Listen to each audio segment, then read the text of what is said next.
ಇನ್ನು ಬೆಂಗಳೂರಿನಲ್ಲಿ ಗೇಟ್ ಬಿದ್ದು ಬಾಲಕ ಸಾವು ಪ್ರಕರಣಕ್ಕೆ ಸಂಬಂಧಪಟ್ಟಂತೆ ಎಇ ಅಮಾನತಾಗಿದ್ದಾರೆ. ಇದು ನ್ಯೂಸ್ ಫಸ್ಟ್ ನ ಇಂಪ್ಯಾಕ್ಟ್. ದತ್ತಾತ್ರೇಯ ವಾರ್ಡ್ನ ಸಹಾಯಕ ಅಭಿಯಂತರ ಸಸ್ಪೆಂಡ್ ಆಗಿದ್ದಾರೆ.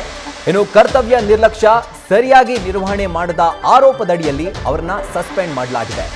ಬಿಬಿಎಂಪಿ ಆಡಳಿತ ಉಪವಿಭಾಗದ ಆಯುಕ್ತರಿಂದ ಒಂದು ಅಮಾನತು ಆದೇಶ ಹೊರಡಿಸಿರೋದು.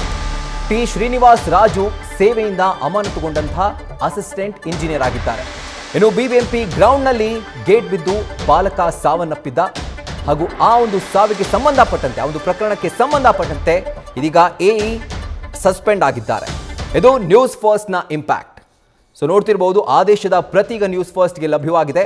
ಮಲ್ಲೇಶ್ವರಂನ ಗೇಟ್, ಆ ಒಂದು ಗ್ರೌಂಡ್ನ ಗೇಟ್ ಏನಿತ್ತು ಅದನ್ನ ತೆಗೆಯೋದಕ್ಕೆ ಹೋದಾಗ ಸರಿಯಾಗಿ ಅದನ್ನ ನಿರ್ವಹಣೆ ಮಾಡದ ಕಾರಣ ಆ ಗೇಟ್ ಏಕಾಏಕಿ ಆ ಬಾಲಕನ ಮೇಲೆ ಬಿದ್ದು ಆ ಬಾಲಕ ಸಾವನ್ನಪ್ಪಿದ. ಆದರೆ ಅಂಥ ಚಿಕ್ಕ ಹುಡುಗನನ್ನ ಕಳೆದುಕೊಂಡ ಪೋಷಕರು ಆ ಸಾವಿನಲ್ಲೂ ಕೂಡ ಮಾನವೀಯತೆಯನ್ನು ಮೆರೆದಿದ್ರು, ಆತನ ಕಣ್ಣನ್ನು ದಾನ ಮಾಡಿದ್ರು. ಆದರೆ ಆ ಒಂದು ಶೋಕದ ಮಧ್ಯೆ ಆ ಬಾಲಕ ಏನು ಸತ್ತಿದ್ದಾನೆ ಅದರ ಕುರಿತಾಗಿ ನ್ಯೂಸ್ ಫಸ್ಟ್ ನಿರಂತರವಾಗಿ ಸುದ್ದಿಯನ್ನು ಬಿತ್ತರಿಸಿತ್ತು. ಹಾಗೂ ನ್ಯೂಸ್ ಫಸ್ಟ್ನ ಇಂಪ್ಯಾಕ್ಟ್ನಂತೆ 2 ದಿನ ಆದರೂ ಕೂಡ ಕ್ರಮ ಕೈಗೊಳ್ಳದ ಬಿಬಿಎಂಪಿ ಅಧಿಕಾರಿಗಳು ಇವತ್ತು ಸಹಾಯಕ ಅಭಿಯಂತರನ್ನ ಸಸ್ಪೆಂಡ್ ಮಾಡಿ ಆದೇಶವನ್ನು ಹೊರಡಿಸಿದೆ. ಸೊ ನೋಡ್ತಿರ್ಬೋದು, ಕೆಲವು ದಿನಗಳ ಹಿಂದಷ್ಟೇ ಗಣೇಶೋತ್ಸವದಲ್ಲಿ ಆ ಹುಡುಗ ಡಾನ್ಸ್ ಆಡ್ತಿದ್ದ.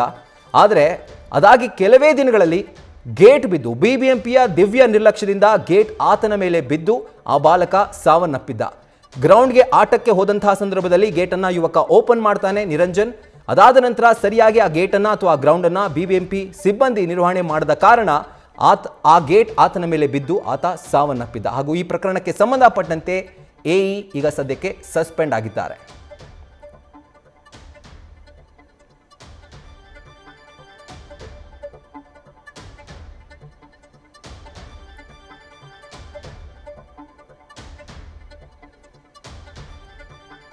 ರೈಟ್, ಬಿಬಿಎಂಪಿ ಅಧಿಕಾರಿಗಳು ಮಲ್ಲೇಶ್ವರಂ ಗ್ರೌಂಡ್ನ ಗೇಟನ್ನು ಸರಿಯಾಗಿ ನಿರ್ವಹಣೆ ಮಾಡದ ಕಾರಣ ನೋಡ್ತಿರ್ಬೋದು ಯಾವ ರೀತಿ ಆ ಗೇಟ್ ಕಳಚಿ ಬಿದ್ದಿತ್ತು ಅಂತ.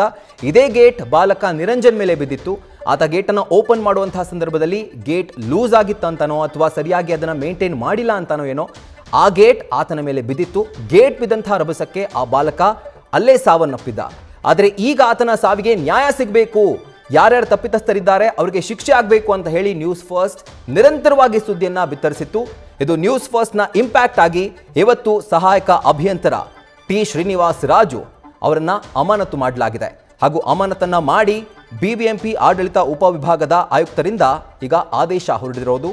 ಸೊ ಆ ಬಾಲಕನ ಸಾವಿಗೆ ಈಗ ಸದ್ಯಕ್ಕೆ ಬಹುಶಃ ಕಂಪ್ಲೀಟ್ ಆಗಿ ನ್ಯಾಯ ಒದಗಿಸ್ಕೊಡೋಕ್ಕೆ ಸಾಧ್ಯ ಆಗುತ್ತೋ ಇಲ್ವೋ, ಯಾಕಂದ್ರೆ ಪೋಷಕರ ನೋವು, ಆ ದುಃಖ ಪೋಷಕರಿಗಷ್ಟೇ ಗೊತ್ತು. ಆದರೆ ಆ ಬಾಲಕನ ಸಾವಿಗೆ ಈಗ ಎಇ ಅಮಾನತಾಗಿದ್ದಾರೆ.